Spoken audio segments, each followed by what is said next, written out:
Os guias espirituais são um dos principais alicerces da religião de Umbanda. E naturalmente existem muitas dúvidas acerca dessas entidades. Para esse vídeo, nós vamos falar da origem dos guias espirituais e vamos além. Vamos responder a muitas dúvidas que provavelmente você tem acerca desses espíritos maravilhosos que atuam na Umbanda.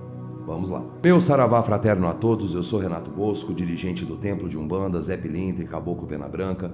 Caso você esteja chegando ao canal através desse vídeo, nos dê uma força deixando o like, caso aprecie o nosso conteúdo. Inscreva-se no canal e ative a todas as notificações para não perder nenhum vídeo que vier a ser postado. E claro, sem mais delongas, introduções longas, vamos falar sobre esse tema que gera muita dúvida e, claro, sustenta o fato das entidades de Umbanda serem maravilhosas nas vias de fato. Não teria uma outra forma de poder falar de forma didática acerca dos guias, senão através de questionamentos muito comuns. Então, separei aqui entre algumas perguntas muito comuns, e eu tenho certeza que uma delas você já se questionou, ou então já até questionou o seu pai de santo ou mãe de santo sobre isso. Então vamos lá. Uma pergunta que é muito comum é: qual a origem dos nossos guias espirituais?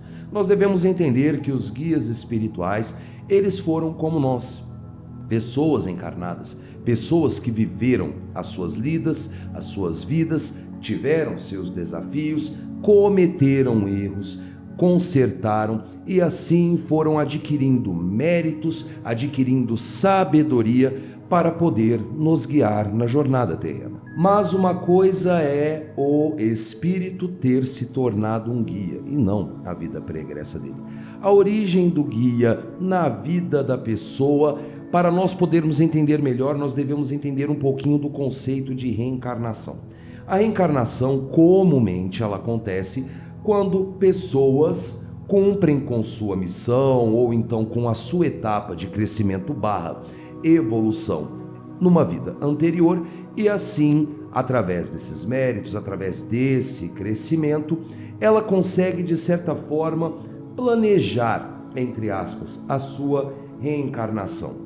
E nesse planejamento terá também uma influência direta dos guias espirituais. Não funciona assim. A pessoa pode planejar a reencarnação, então ela vai escolher como se fossem personagens de um jogo. Não. Esse planejamento, ele dá abertura para que guias espirituais, que podem remeter ao resgate, pode remeter à ancestralidade, de se conectar com essa pessoa que vai reencarnar e assim traçar metas, traçar diretrizes, traçar como que pode ser essa reencarnação. Digamos que por mais que tenha uma programação, digamos assim, reencarnatória, não quer dizer que vai sair do jeito que foi programado. Porque uma coisa é o espírito desencarnado, ele não tem a influência da densidade da matéria. Então, se traça expectativas, possibilidades de trajeto. Porém, com a densificação na matéria, o que acontece? Acontece das vezes a pessoa sair da curva e alguma coisa ficar pendente acerca desse desenvolvimento, acerca dessas expectativas que foram geradas na reencarnação. Por outro lado, existe também o que nós chamamos de reencarnação involuntária, ou então uma reencarnação à revelia, digamos assim. Vamos supor que determinado espírito obsessor, ele estava obsediando determinada pessoa, o guia, em determinado trabalho, pega esse obsessor ou reconduz conforme o seu livre-arbítrio a uma purificação, a uma doutrinação.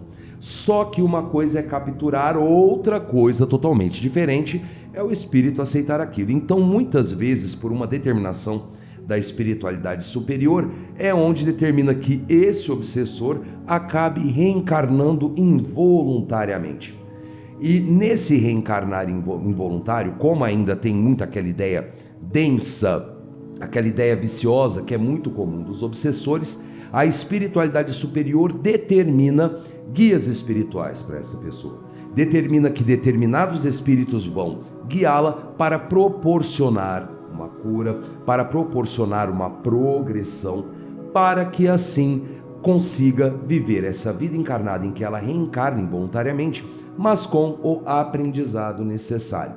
O que é mais comum, é claro, é a reencarnação por méritos, a reencarnação por uma necessidade, mas porém num planejamento que é de determinação, claro, da espiritualidade superior. Mas pode acontecer também de determinado espírito regressar à Terra para poder aprender algumas coisas que, enquanto obsessor, ele se negou a aprender. E isso determina muito o que é o guia que vai acompanhar pela ancestralidade ou pelo resgate kármico. Tá? Ou então os guias que são impostos. A origem dos guias espirituais vai depender um pouco desses critérios de reencarnação. Vamos então a uma outra pergunta que é muito comum também. Falamos aqui, de ancestralidade, resgate kármico, mas nós precisamos entender. Muita gente pensa que resgate kármico é uma coisa ruim. Não é uma coisa ruim. Porque parece que associam o karma a um tremor dei, ou seja, um temor de Deus. Tenho que viver uma vida reta porque senão vou gerar karma. Não. Digamos que o karma nada mais é do que uma causa e efeito. Simples assim. Você vai tomar decisões acertadas na sua vida e isso vai gerar um karma. Vai gerar um karma positivo, também chamado de dharma. Vai gerar algo positivo. Agora, se você escorrega, digamos assim, se você sai da curva, você vai acabar gerando um efeito para a sua escolha. Estamos indo além dos aspectos espirituais que foram apropriados pelo espiritismo kardecista do conceito de karma, que vem mais no que tange ao hinduísmo. Estamos falando de causa e efeito. Digamos que até mesmo coisas boas geram causas boas, geram efeitos bons. Então nós entendemos muito mal essa questão de karma. Por vezes, nesse mesmo contexto de reencarnação planejada, digamos assim, espíritos vão se aproximar do médium para poderem trabalhar juntos nessa seara terrena para que possam se entender. E se entender, por exemplo, é algo bom que vai gerar algo bom. Vai ser uma causa boa e vai dar um efeito bom. Ou então, um espírito que estava desencarnado há mais tempo se tornou um guia, tem um conhecimento de humanidade e um conhecimento de mundo muito mais amplo do que aquele recém-desencarnado, e ele se voluntaria a estabelecer elos para com esse desencarnado, que é uma causa boa que vai gerar um bom efeito, a progressão, o crescimento. Nós devemos parar de entender o karma como algo ruim. Muitas vezes o karma foi colocado como algo ruim para estabelecer um temor, para estabelecer um medo, e não é assim que funciona. O karma existe para aprendizado, para aprimoramento, para elevação. E muitos desses guias vão estar conosco através desses resgates kármicos, que não é ruim, muito pelo contrário. Se você tem a chance de consertar algo em sua vida, então isso é algo bom que vai acarretar em consequências muito boas também. E nossos guias também podem estar ligados à ancestralidade, mas a ancestralidade não deve ser confundida com hereditariedade, que também é algo muito possível de acontecer. A hereditariedade, ela está ligada aos seus familiares, pessoas que estavam ligadas, associadas a você, através do vínculo parental. Tudo bem, isso é hereditariedade. Agora, a ancestralidade, ela vai muito mais além do que a hereditariedade. Vou dar um exemplo que o pai Márcio deu, inclusive que eu achei um exemplo assim de grande relevância. A ancestralidade, ela está ligada ao que você faz hoje, e isso estabelece vínculos com ancestrais da humanidade que também atuavam da mesma forma. Um exemplo muito claro disso é: se eu sou dirigente de uma casa, então eu estabeleço comunicações espirituais, influências espirituais, inspirações espirituais de grandes dirigentes, zeladores, pais e mães de santo do passado. Eu, como oraculista, tá? Jogando búzios ou então tarô, enfim, que seja. Eu tenho a inspiração de grandes oraculistas, sendo teólogo, formado, cientista da religião. Então eu vou ter a inspiração também dos teólogos e cientistas religiosos do passado. Essa ancestralidade, ela remete ao passado da humanidade em dado contexto. E claro, também isso pode se remeter a parentes, é claro, por exemplo, um pai de santo, uma mãe de santo, que na sua hereditariedade, os seus anteriores, os seus mais velhos, eles foram pais de santo, mães de santo, babalorixás e alorixás, então também tem uma ligação ancestral. A ancestralidade acaba sendo mais lata do que a hereditariedade. Hereditariedade é algo que remete à familiaridade. Já a ancestralidade é algo que remete a primórdios da humanidade, a passados da humanidade. E sim, podem ter guias espirituais que certamente vão ter essa ligação. Você poderá ter guias que foram sim seus parentes, seus antepassados, pode acontecer. Pode ser pessoas que sequer você se lembra, mas que lá em vidas pregressas você teve um contato e hoje vocês estão estreitando esses vínculos de uma vez por todas. E também pode ser dos ancestrais, aquilo que você se compromete a fazer, seja como umbandista, como candomblessista, e isso vai ter uma inspiração direta dos antecessores. Então nós devemos entender essa questão. Nossos guias espirituais, eles vão remeter sim aos resgates kármicos, também à ancestralidade e também pode acontecer da hereditariedade. Nascemos com todos os guias espirituais nos acompanhando? É muito relativo, mas pode ser que sim, mas também pode ser que não.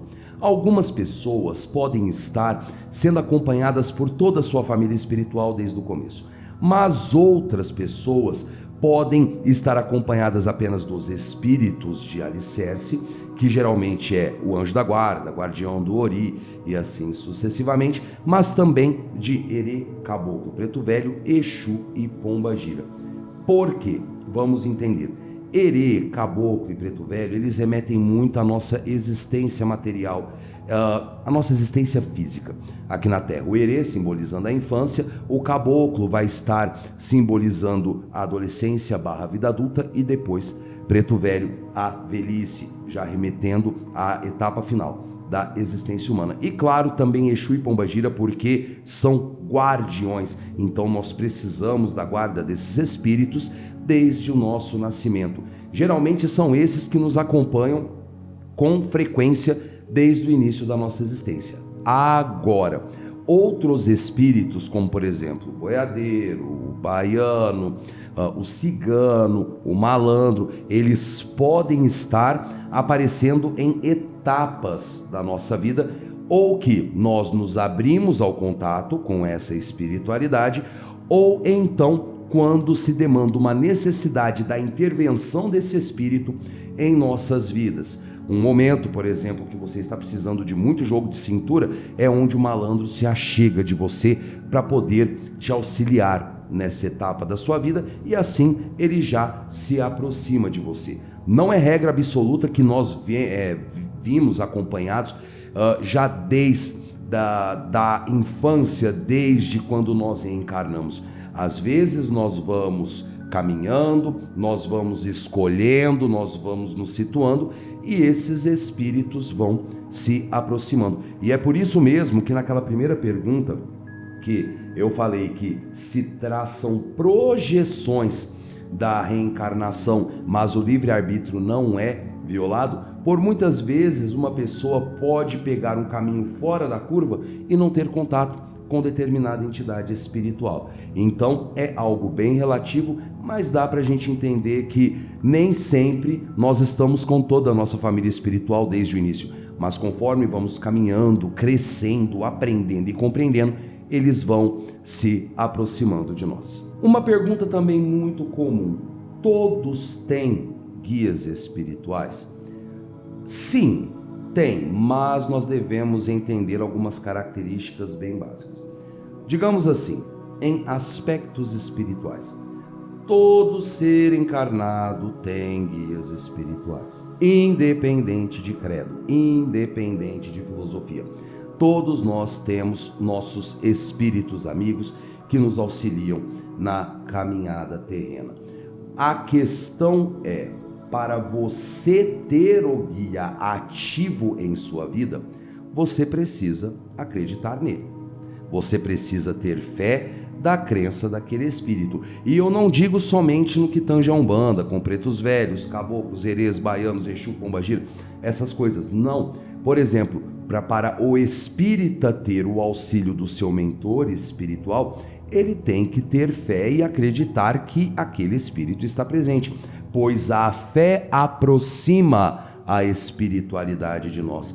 Aí agora a gente vê o seguinte contexto, por exemplo, o evangélico, ele tem guias espirituais? Sim, ele tem.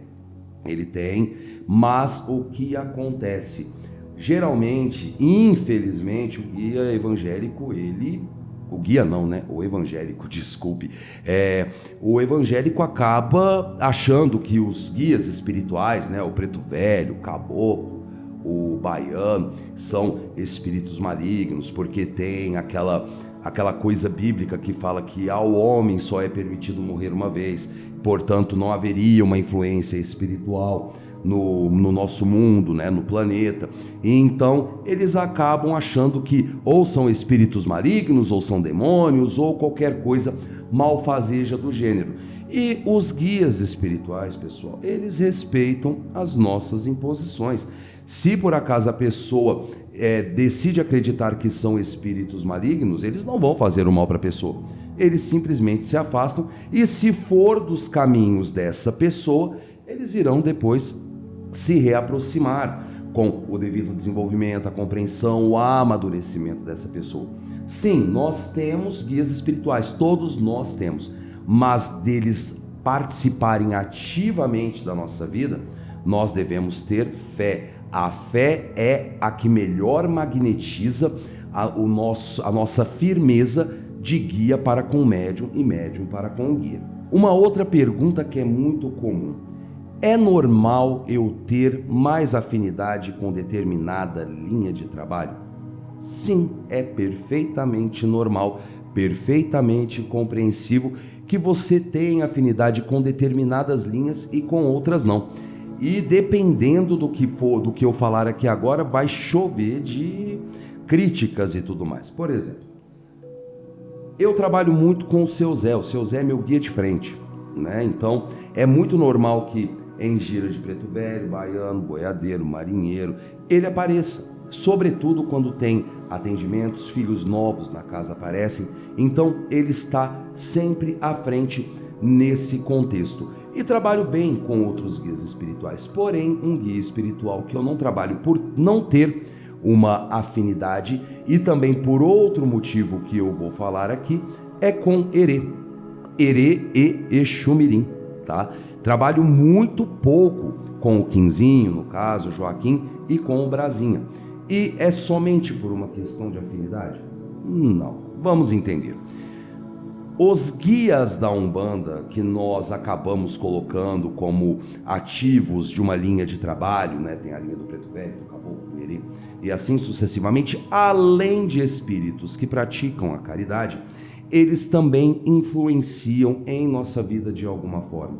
Digamos que o caboclo nos inspira a coragem, a determinação, a congregação, né? O preto velho, a sabedoria, a paciência, a manutenção da fé. O baiano também tendo essa situação da alegria de viver, da fé. O Exu, os caminhos, a movimentação. A pombagira, o alto amor, o alto cuidado. Todos eles vão ensinar coisas para nós. O Herê e o Exu Mirim, por serem tratados na grande maioria das vezes como espíritos infantis, eles vêm trazer a alegria da criança, vêm trazer o infante interior, a criança interior para nós. E Herê é muito ativo principalmente na vida de pessoas que teve a sua infância arrancada, suprimida por N motivos. Por exemplo, não é nada incomum nós vermos médiuns incorporados de Herê que quando vêm doces, chocolates e assim seja, que se refestelam, né? É uma alegria muito grande. Quando ganham um brinquedo, então eles ficam abraçados com esse brinquedo, a gira toda, e existe um motivo para isso.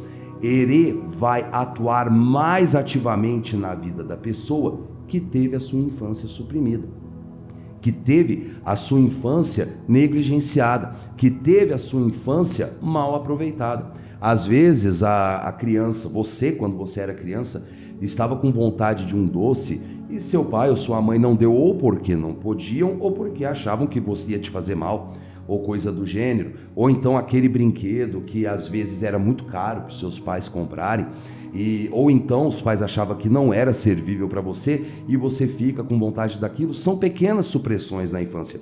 E eu, pessoal, graças a Deus, eu não tive esse problema de supressão de infância. Graças a Deus, minha mãe, meu pai é falecido desde 1991. Minha mãe sempre foi pai e mãe, então nunca me faltou nada, graças a Deus.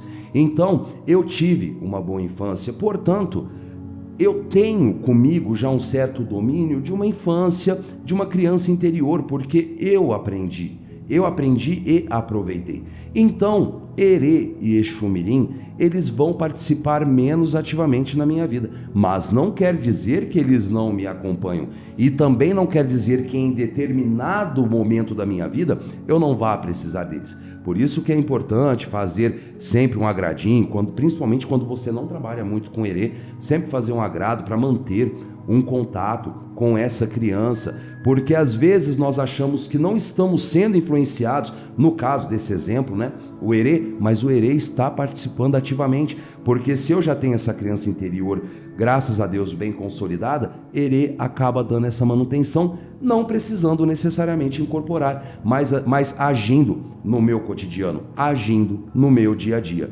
Então, para esse questionamento que nós fazemos, né, que é normal nós termos uma afinidade ou menor afinidade com determinada linha de trabalho, é algo super comum de acontecer. E quanto mais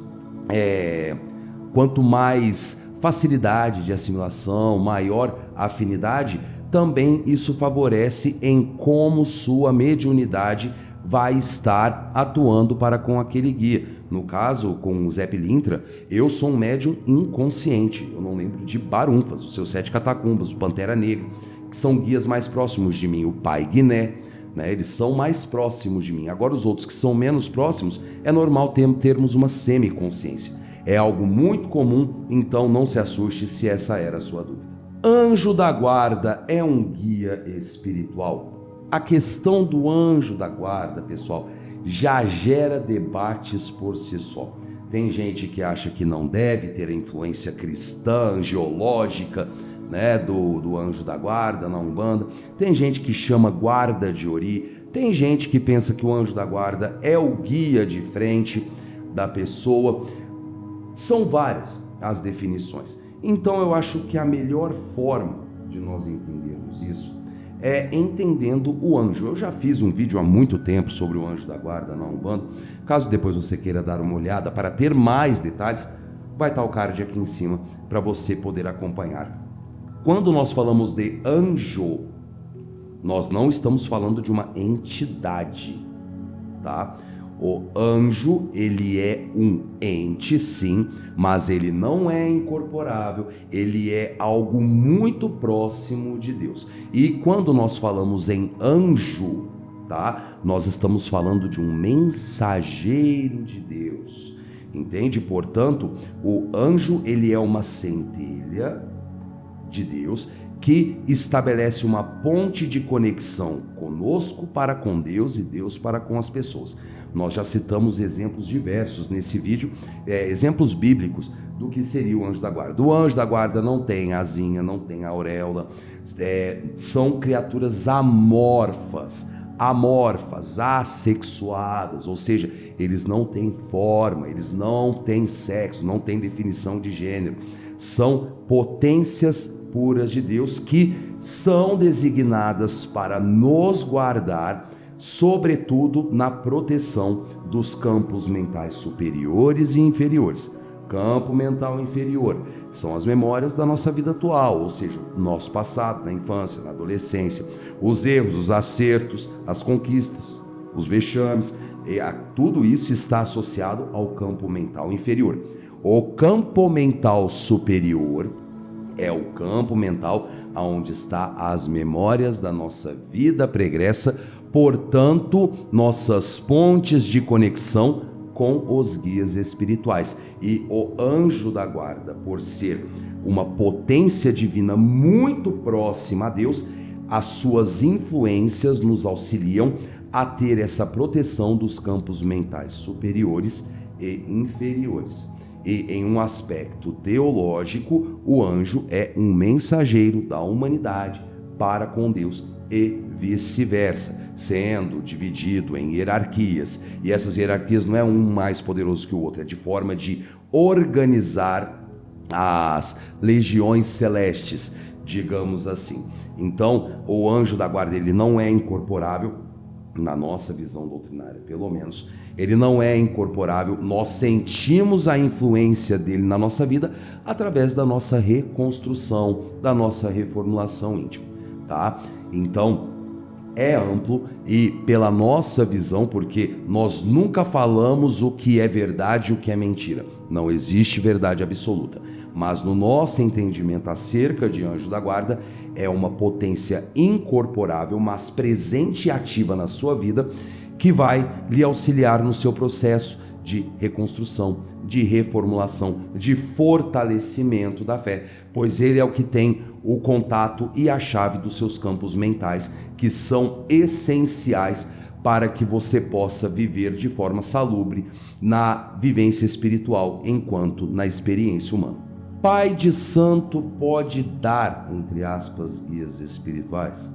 Isso é muito recorrente, infelizmente é muito recorrente.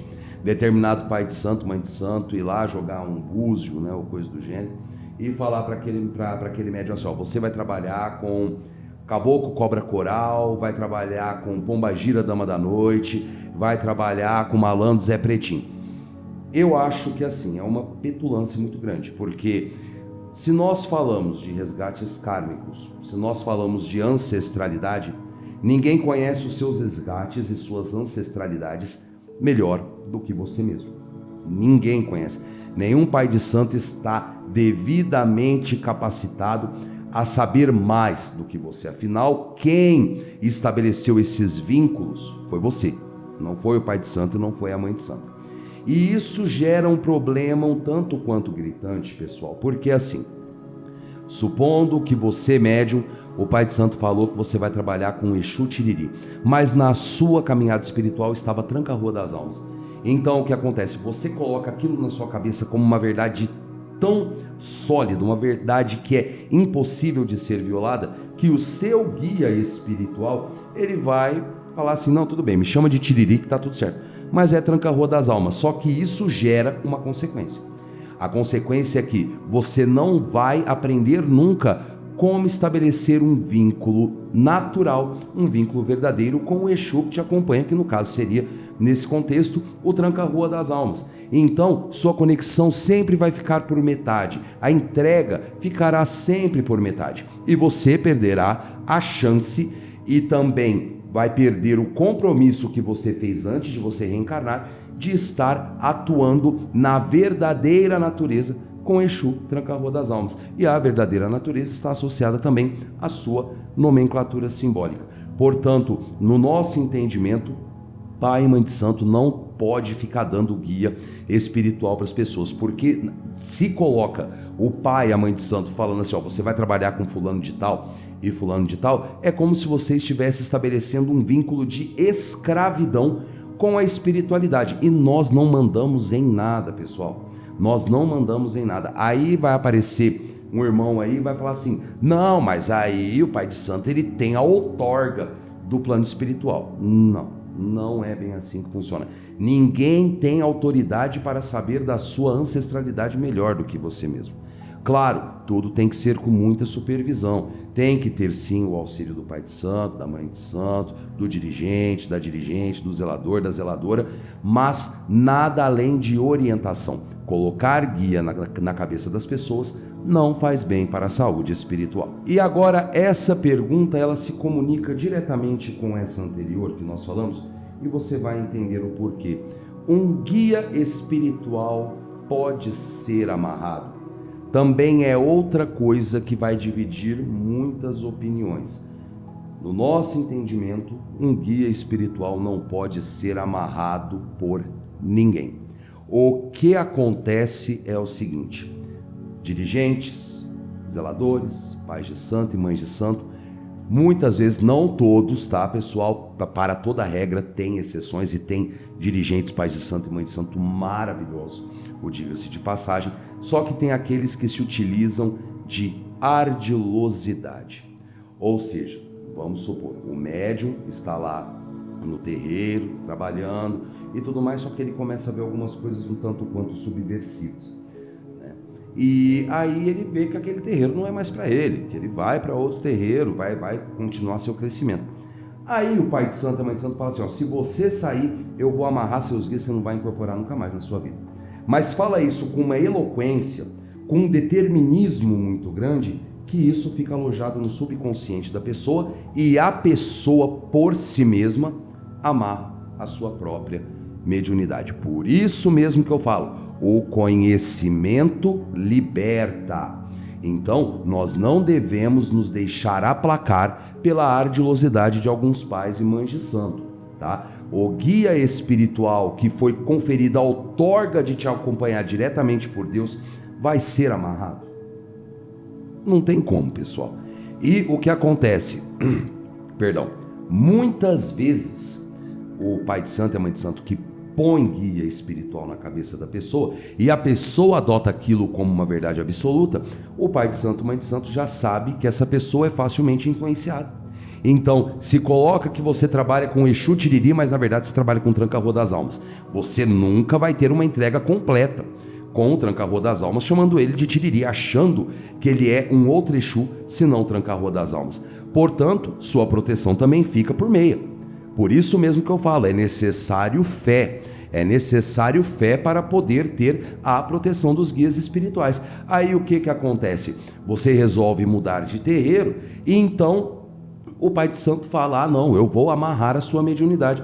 Como você não tem uma proteção realmente ativa, no exemplo de Tranca-Rua das Almas, então você mesmo vai amarrar a sua mediunidade. E aí depois é um longo processo até entender como funciona.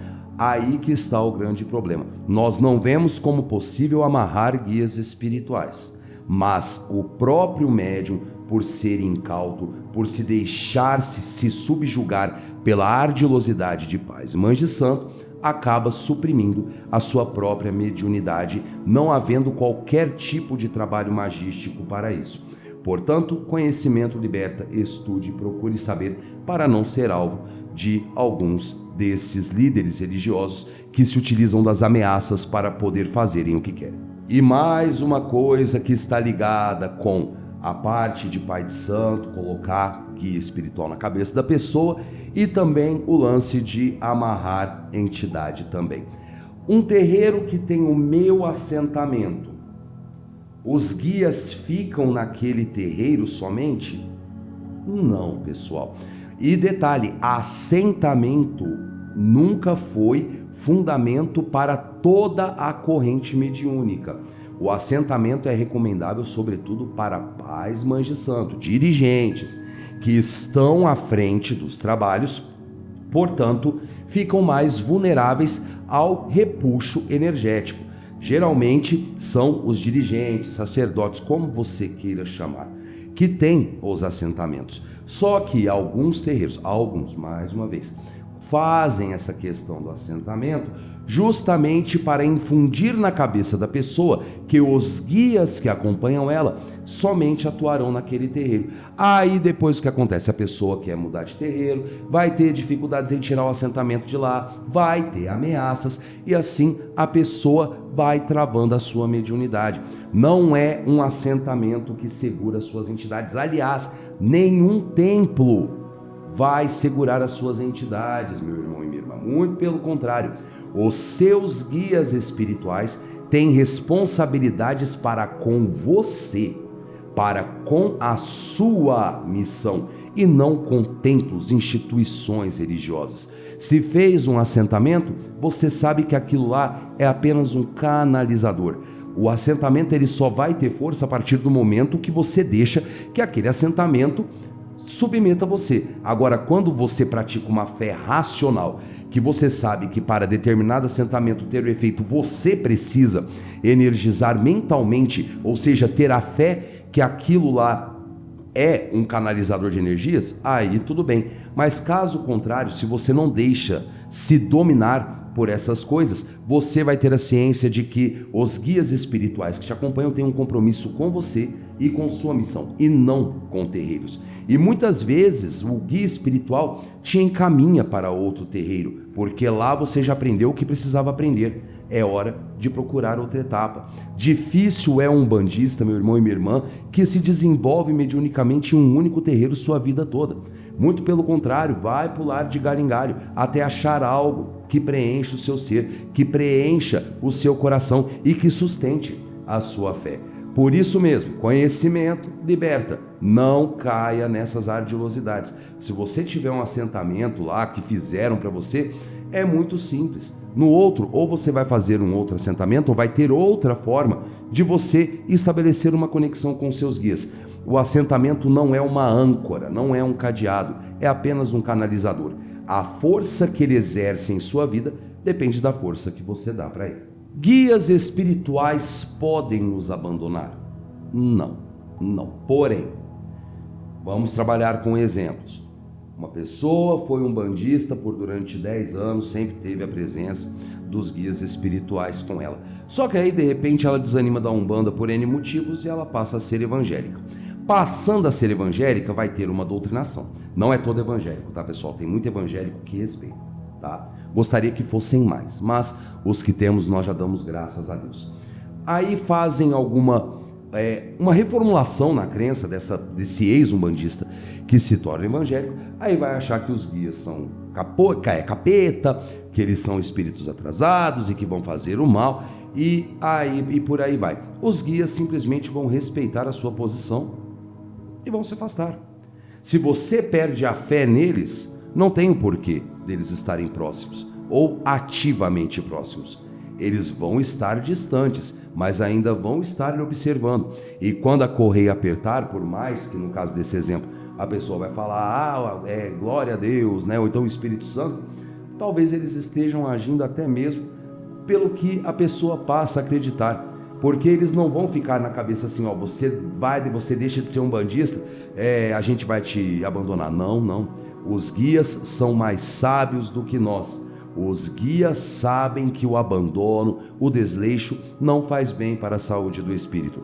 Eles simplesmente se distanciam, ficam nos bastidores para quando você realmente precisar e por vezes se utilizando até daquilo que você tem por fé para poderem atuar em sua vida. Guias espirituais podem se despedir de nós em dados momentos da nossa vida? Sim, eles podem.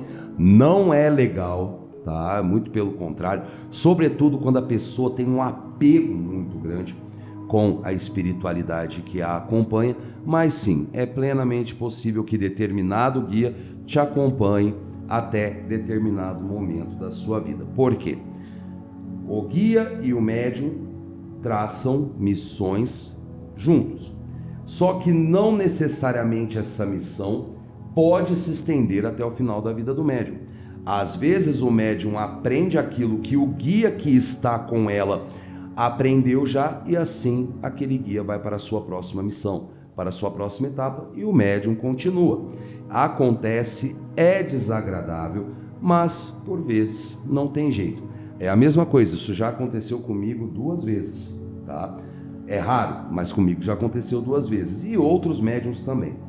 Veja bem, na minha caminhada espiritual eu tinha o caboclo Pena Verde. Só que o caboclo Pena Verde sumiu. Passou-se um tempo, o caboclo Pantera Negra sumiu, tá? Uma outra situação foi no começo da minha caminhada espiritual, surgiu Exu Giramundo, tá? Só que assim, foi algo tão curto que ele foi e depois não voltou mais. E por que isso acontece? Justamente porque nós traçamos missões juntas, mas não necessariamente desde o começo da vida. Às vezes nossas missões acontecem em dados momentos da vida. Se tem data de início, também tem data de fim. E é recorrente, raro, mas recorrente em alguns médiuns. Tá?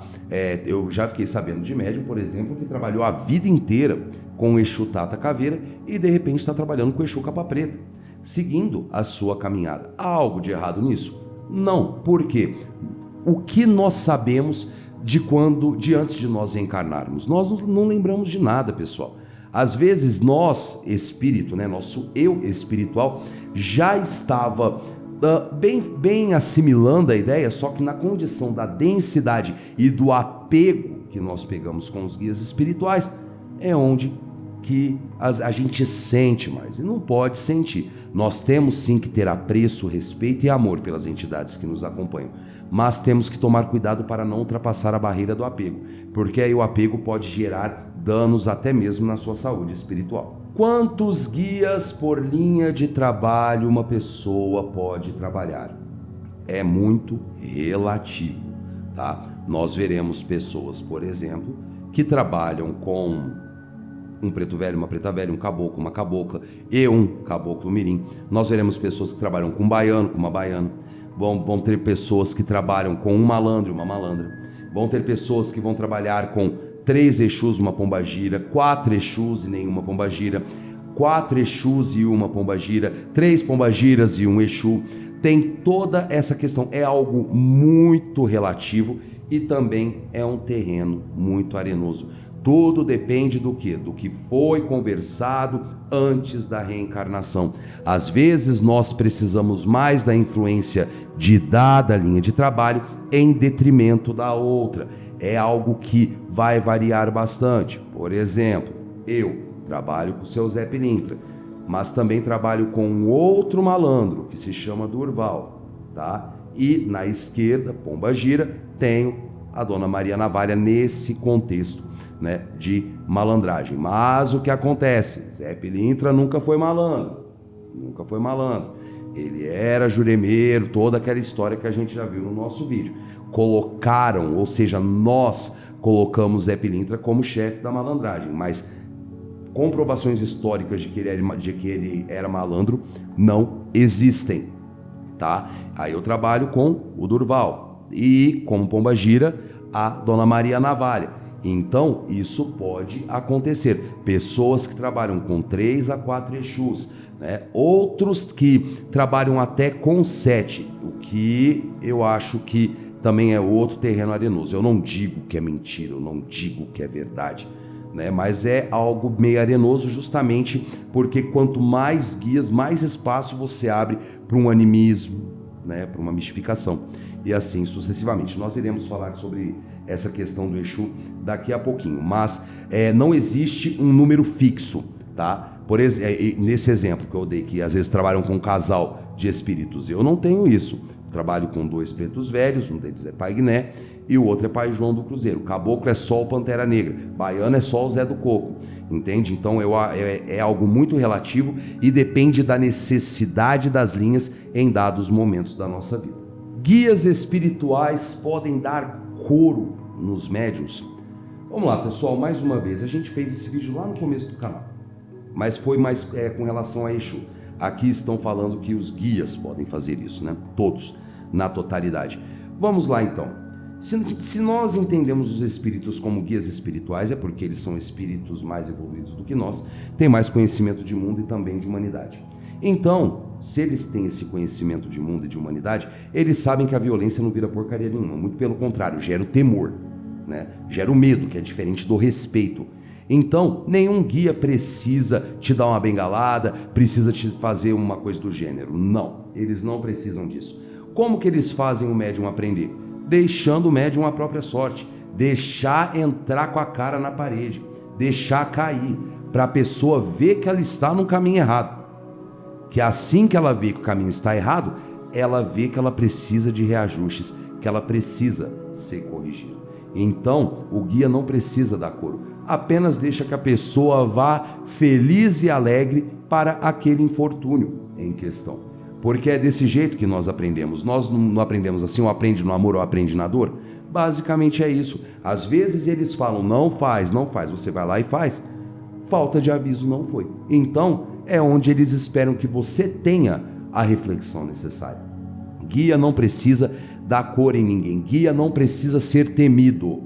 Precisa ser louvado, precisa ser creditado, precisa ser respeitado. Posso ter Exu como guia de frente? Por que não? Isso está associado a quê?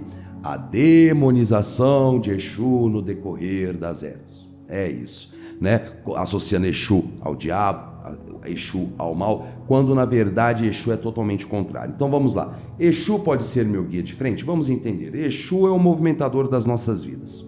É aquele que está mais próximo de nós, portanto, conhece nossas dores, conhece as nossas necessidades. Exu é aquele que está à frente dos nossos caminhos, portanto, abrindo nossos caminhos, protegendo-nos, né, das ameaças físicas e espirituais. Então eu recomendo, se é que isso fosse possível, lógico que existem determinações espirituais, mas se tivesse na nossa outorga, na minha opinião pessoal, todos deveriam ter Exu de frente em seus caminhos. É o mais próximo, é o que melhor nos entende, sobretudo na densidade material. Então não existe qualquer motivo negativo para que ele não seja o guia de frente que te acompanha. Muito pelo contrário, é igual eu falei, gente, Zé Pilintra é meu guia de frente. E em alguns lugares Zé Pilintra é considerado um Exu. Eu não tenho reclamação nenhuma com relação ao seu Zé na minha caminhada, muito pelo contrário, eu tenho mais é que agradecer. Por que isso acontece também? O Exu não pode ser guia de frente. Além desse viés de demonização, colocar como regra o preto velho caboclo que tem que ser guia de frente da pessoa, por conta daquele viés de evolução espiritual, e esse conceito já caiu por terra há muito tempo. Então sim, Exu pode e deveria ser para todos guia de frente, pois ele está à frente dos nossos caminhos. E para finalizarmos, que esse vídeo já está ficando imenso, uma pessoa pode trabalhar com quantos Exus e pombagiras? Terreno arenoso, não digo que é certo, não digo que é errado, mas existem algumas diferenças nesse contexto. Lembra que eu falei que a nossa missão vai progredindo e à medida que nós vamos vivendo, guias podem passar pelas nossas vidas. Então, para esse contexto, nós temos sim os guias que nos acompanham durante a vida, tá? Mas também nós temos entidades em nossos caminhos que atuam por determinado momento em nossas vidas. Tá? Uma coisa é você ter a entidade à frente dos seus caminhos naquele momento, outra é a entidade te acompanhar por dado momento, tá? Então vamos entender. Vamos supor que uma pessoa acha que trabalhe com 7 Exus diferentes. Muito bem. Né? Tem gente que vai falar assim, não, é tudo quiumba, isso não existe. Calma lá, vamos entender. Nós temos sim os Exus que nos acompanham, né? E pombagiras também. Geralmente nós temos uma frente, nós temos uma escória, né? A frente é o Exu de trabalho, é aquele que a gente está trabalhando sempre, que está mais presente na nossa caminhada. E a escória seria aquele que nos protege dos repuxos, né? Que nos protege das encrencas que nós nos metemos, tá? E outras doutrinas vão falar que até 3 Exus é plausível, outras falam que 7 é o número ideal, e o mesmo se aplica para a pombagira. Mas veja bem, em determinado momento da sua vida, por exemplo, que você, vamos supor que você trabalha com Exu Caveira e você trabalha com Exu do Lodo, um exemplo. Mas em dado momento precisa de uma influência, talvez que fujam das capacidades dos Exus que te acompanham, supondo que precisa-se da força de Exu Capa Preta, um exemplo. Então Exu Capa Preta vai atuar naquele momento em sua vida. Não quer dizer que ele vai te acompanhar a vida toda, entende? Às vezes, naquele momento, você precisa da força de Exu Capa Preta. Só que aí, acaba aquele momento, ele vai. Porque os Exus que te acompanham a vida toda são aqueles que estão na sua caminhada desde tenra idade, como nós falamos, ok? Aí outras entidades podem aparecer como um exemplo muito clássico, que é muito fácil de nós entendermos. Pena Verde e o Pantera Negra. Caboclo, Pena Verde, Caboclo de Oxóssi. Ele fez parte da minha caminhada, mas ele nunca foi intrínseco à minha caminhada. Quem era o Caboclo Pantera Negra. Pena Verde, naquele momento, me preparou para a vinda de Caboclo Pantera Negra e esse se consolidar em minha vida. E o mesmo acontece com os Exus, Pombagiras, com todos os guias. Em dados momentos, às vezes precisamos da influência espiritual daquele guia e depois ele simplesmente se retira. São as missões. Se nós formos entender a espiritualidade em suas múltiplas facetas e suas múltiplas missões, é um emaranhado que nós não devemos ter a audácia de tentarmos entender, porque é algo que somente Deus consegue estabelecer. É uma arquitetura cósmica muito grande que vai refletir na vida terrena. Portanto, eu não ouso dizer que trabalhar com 7 é errado, mas também não falo que é certo. Ou trabalhar com 3 é certo, mas também é errado. Eu acredito nos caminhos, então, em determinado momento da minha caminhada, determinado guia pode estar aparecendo na minha vida, na sua vida. E existem muitas outras perguntas acerca dos guias espirituais. Esse vídeo pode resultar em uma parte 2.